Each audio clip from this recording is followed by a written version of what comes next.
Не сум сретнал народ кој повеќе страдал од сопствените предавници како македонскиот.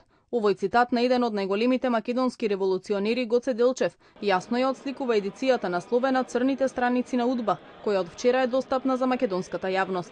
Првите 202 досиеа од огромната архива што југословенските тајни служби ги воделе за огромен број македонски државјани, содржат докази за предавство и прогон на голем број истакнати македонски дејци во периодот 1945 година, кои неретко завршувале и со смрт. Досиеата од оваа едиција ја прикажуваат идеолошката пресметка на комунистичките тајни служби со луѓето кои пристапувале кон идеологијата на ВМРО-ДПМНЕ и содржат телефонски разговори, транскрипти од средбино и фрапантни информации кои докажуваат дека следењата не завршуваат со независноста и падот на комунистичкиот режим, туку траеле се до јуни 2000 година.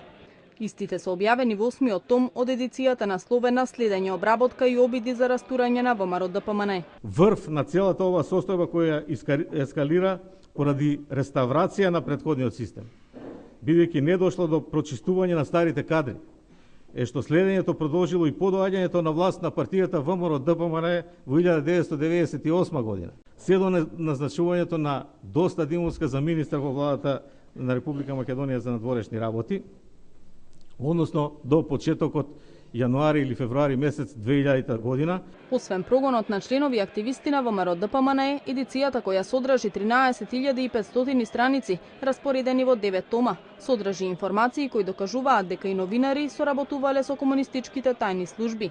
Меѓу нив и новинарот Зоран Божиновски, неофицијално посочува директорот на Државниот архив Филип Петровски. Од Државниот архив посочуваат и дека голем број на страници од досијата недостасуваат, односно дека од вкупно 136.628 досиеа во архивот биле предадени само 15.000.